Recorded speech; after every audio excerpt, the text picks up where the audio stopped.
South India shopping mall the wedding Mantra సరికొత్త wedding collection South India shopping mall.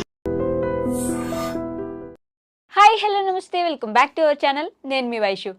పెళ్ళిళ్ళు ఈ మధ్య కాలంలో కొంతమంది ఎందుకంత దుబారా ఖర్చుని రిజిస్టర్ మ్యారేజ్ చేసుకుంటే, ఇంకొంతమంది ఒక్కసారే చేసుకుంటాం లైఫ్ టైంలో, మళ్ళీ ఎప్పుడు రావు కదా అంతా అని చెప్పి అంగరంగ వైభవంగా ఎక్కడ లేని డబ్బంతా తీసుకొచ్చి, ఇంకా కుదిరితే అప్పులు చేసి మరి వరకట్నం అంటే మన కట్నం ఎంత ఇస్తాం అంత ఇస్తాం అని చెప్పేసి గ్రాండ్గా పెళ్ళిళ్ళు చేసుకుంటున్నారు. చెప్పిన కట్నం ఇవ్వకపోతే ఆ ఎదుటి వ్యక్తి అదే ఆ పెళ్లి కొడుకు ఇంట్లో ఆ తర్వాత పెళ్లి కూతురిని ఎంత ఇబ్బందులు పెడుతున్నారో, ఆ ఇబ్బందుల్లో ఒక అమ్మాయి ఈ మధ్యకాలంలో సూసైడ్ చేసుకుంది. అంటే వరకట్న వేధింపులు తట్టుకోలేక. ఇప్పుడు ఆ పెళ్ళిళ్ళకి అంత ఖర్చు పెట్టి అంత ఇబ్బంది పెట్టి ఆ అమ్మాయి ప్రాణం పోయింది కదా, ఇప్పుడు మళ్ళీ తీసుకురాలేం. అసలు పెళ్ళిళ్ళకి అంత ఖర్చు పెట్టాల్సిన అవసరం ఏముంది?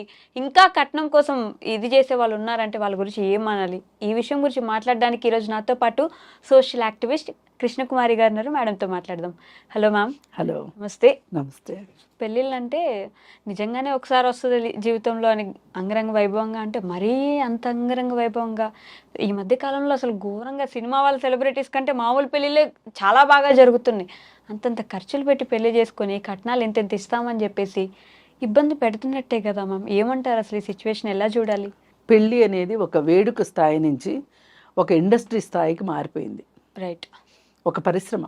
పెళ్ళి వేడుక కాదు.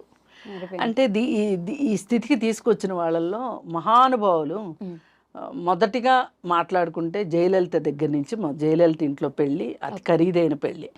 ఆ తర్వాత గాలి జనార్దన్ రెడ్డి, అలాగే ఆ తర్వాత అంబానీ చేశాడు ఈ మధ్య కాలంలో. ఇలాంటి పెళ్ళిళ్ళు చూస్తుంటే మనకేమనిపిస్తుంది అంటే, అసలు నిజంగా ఈ పెళ్ళికి ఇంత ఖర్చు అయింది కదా, ఇన్ని డబ్బులు వీళ్ళకి ఎలా వచ్చాయి అనే ఒక ఆలోచన ఎవరికైనా వస్తుంది. ఒక సగటు మానవుడు, సగటు మనిషి ఇలా పెళ్ళి చెయ్యాలి అంటే కుదురుతుందా అని ఆలోచించే పరిస్థితి.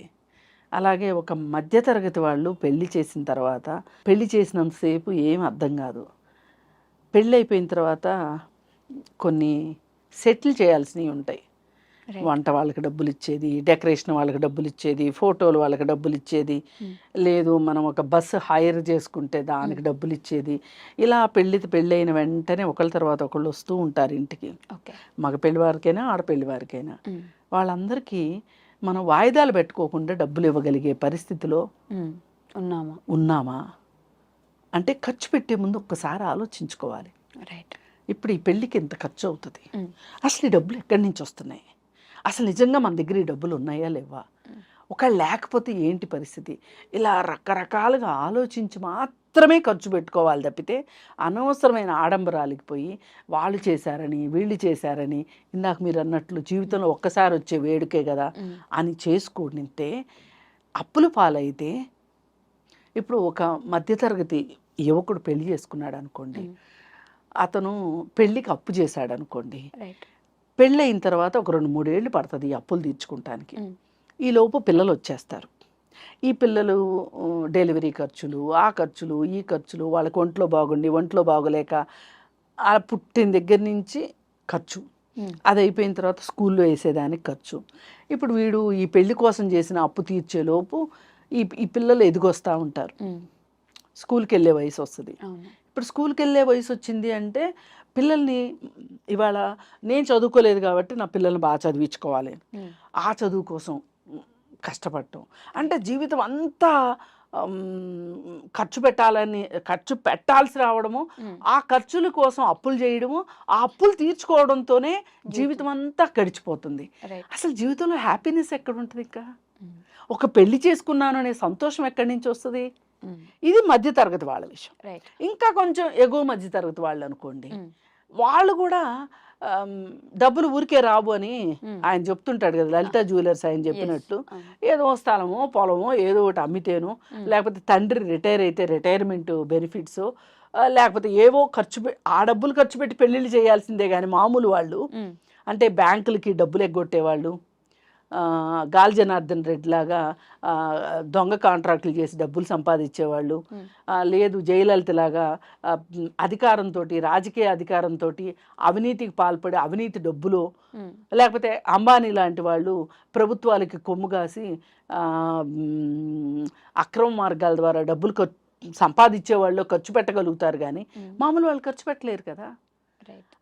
అయినా కానీ వీళ్ళు ఏం చేస్తారు అంటే వాళ్ళ చుట్టాల్లో ఒక స్థాయి మనుషులు చూసుకుంటారు, చూసుకుని మొన్న వాళ్ళు చేశారు కదా దానికంటే బాగా చేయాలి, ఆ పెళ్లిలో వాళ్ళు 25 రకాలు పెట్టారు, మనం 30 రకాలు పెట్టాలి, వాళ్ళు డెకరేషన్కి 5 లక్షలు ఖర్చు పెట్టారు, మనం 7 లక్షలు ఖర్చు పెట్టాలి, వాళ్ళకంటే కొంచెం ఎక్కువ చేయాలి. ఆ కొంచెం ఎక్కువ చేయాలి అనుకునే దీంట్లో ఇప్పుడు ఏమేమి వచ్చినాయి అంటే ప్రీ వెడ్డింగ్ షూట్స్ వచ్చేసినాయి, సంగీతులు వచ్చినాయి, హల్దీ ఫంక్షన్లు వచ్చినాయి, మెహందీ ఫంక్షన్లు వచ్చినాయి, పెళ్లికి ముందు ఫంక్షన్లు, పెళ్లి తర్వాత ఫంక్షన్లు, ఇవన్నీ లెక్కేసుకుంటే పైగా ఇంతకుముందు ఇంటి ముందు పెళ్ళిళ్ళు చేసుకునేవాళ్ళు, అలాంటిది ఇప్పుడు ప్రతి వాళ్ళు కళ్యాణ మండపాలు. ఇప్పుడు ఇంకా కళ్యాణ మండపాలు కూడా బోర్ వచ్చేసేసి డెస్టినేషన్ వెడ్డింగ్స్, అలాగే ఫామ్ హౌస్ల్లో పెళ్ళిళ్ళు, ఒక ఇల్లుని రెంట్కి తీసేసుకోవటం, ఓ 15 రోజుల పాటు ఒక ఫామ్ హౌస్ని, ఆ ఫామ్ హౌస్లోనే పెళ్లి చేయడము, ఇవన్నీ నిజంగా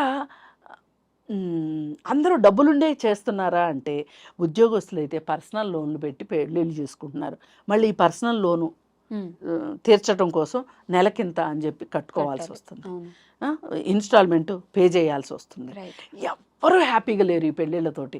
పోని ఇంత ఖర్చు పెట్టి వీళ్ళు ఏమైనా హ్యాపీగా ఉన్నారా అంటే అది లేదు. అప్పులు తీర్చాలిగా, అప్పులు తీర్చడం ఒక సంగతి, అసలు వీళ్ళకి అహాలు అహంకారాలు, వీళ్ళకి కంపాటబిలిటీ లేకపోవటాలు. ఇప్పుడు పెళ్ళికి ఇంత ఖర్చు పెట్టాలనుకుంటారు కదా, అసలు ఈ ఇద్దరు పెళ్ళికి పనికొచ్చే మెటీరియల్స్ అవునా కాదా అనేది ఎవరు చూడరు.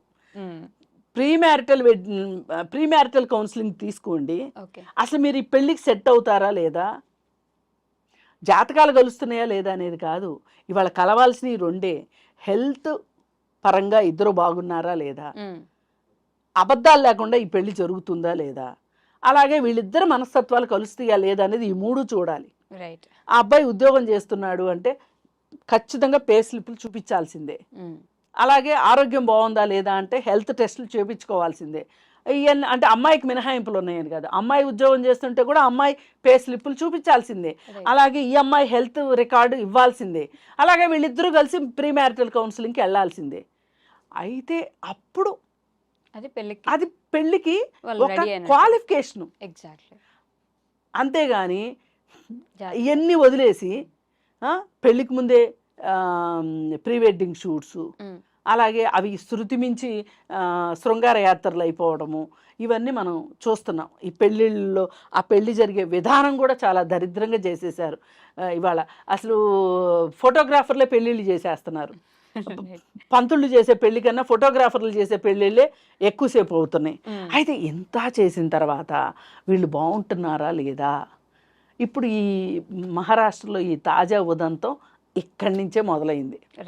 ఏంటి, మార్వాడి మండలి వాళ్ళు ఒక డెసిషన్ తీసుకున్నారు, ఎవ్వరూ కూడా ఖరీదైన పెళ్ళిళ్ళు చెయ్యొద్దు, పెళ్ళిళ్ళ కోసం డబ్బులు ఖర్చు పెట్టొద్దు, దుబారా చెయ్యొద్దు, ఆడంబరాలకు పోవద్దు, ఒక్కవేళ ఎవరన్నా అలా చేస్తే గనక మిమ్మల్ని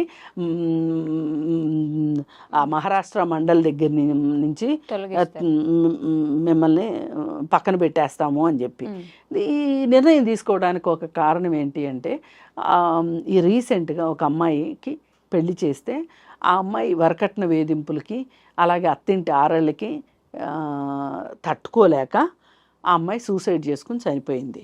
చనిపోతే వీళ్ళు ఇంత కష్టపడి తల్లిదండ్రులు కష్టార్జితం జీవితం అంతా కష్టపడిన డబ్బులతోటి పెళ్ళిళ్ళు చేస్తారు. ఒక్కొక్కసారి వాళ్ళ పిఎఫ్లు డ్రా చేస్తారా, లేకపోతే రిటైర్మెంట్ బెనిఫిట్స్తో చేస్తారా, లేకపోతే పెన్షన్ అమ్ముకుని చేస్తారా, పెళ్ళిళ్ళు చేస్తారు.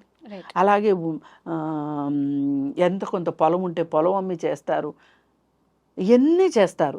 ఈ పెళ్లి చేయడం ఒక ఎత్తు, కానుకలు ఇవ్వడం ఒక ఎత్తు, కట్నాలు ఇవ్వడం ఒక ఎత్తు.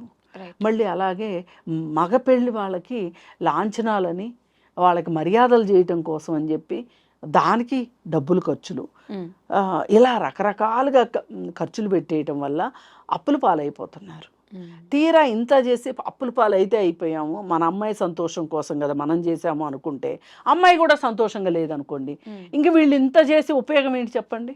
రైట్. ఇలా జరుగుతున్నాయి అన్నమాట. సంతోషంగా లేకపోవడం ఏంటి, అమ్మాయే లేదు. అమ్మాయి లేదు, అమ్మాయి లేకపోవడం తర్వాత ఫేజు. ఫస్ట్ అమ్మాయి సంతోషంగా లేదు. ఈ సంతోషంగా లేకపోయిన తరువాత ఏం జరుగుతుంది అంటే అది విడాకులు అవుతాయా, ఆత్మహత్య అవుతుందా, రెండిట్లో ఏదో ఒకటి అవుతుంది కదా. లేదు ఆ బాధలు భరించుకుంటూ ఉంటుందా. ఇవన్నీ చూసి అసలు కనీసం ఒక అమ్మాయికి పెళ్లి చేసిన తర్వాత ఆ పెళ్లి గనక ఫెయిల్ అయితే గనక, ఈ పెళ్ళికి ఎక్కువ డబ్బులు ఖర్చు పెట్టకపోతే గనక, ఆ డబ్బులు ఆ అమ్మాయికి ఏదన్నా స్వయం ఉపాధికో లేకపోతే దేనికో ఆ అమ్మాయికి ఒక జీవనాధారానికో ఆ డబ్బులు ఉపయోగించారనుకోండి, పెళ్లి వల్ల నష్టం జరిగినా కానీ ఈ డబ్బు ఉంటే ఎంతో కొంత ఆ అమ్మాయికి ఉపయోగకరంగా ఉంటుంది కదా అని ఆలోచించడం జరిగింది అని అనిపిస్తుంది. ఇది నిజంగా చాలా మంచి ఆలోచన. దీన్ని దేశంలో అందరూ ఫాలో అవ్వాలని చెప్పి కోరుకుందాము. చెడులోంచి మంచి చూడటం అంటే ఇదే. Right. Thank you so much. నమస్తే.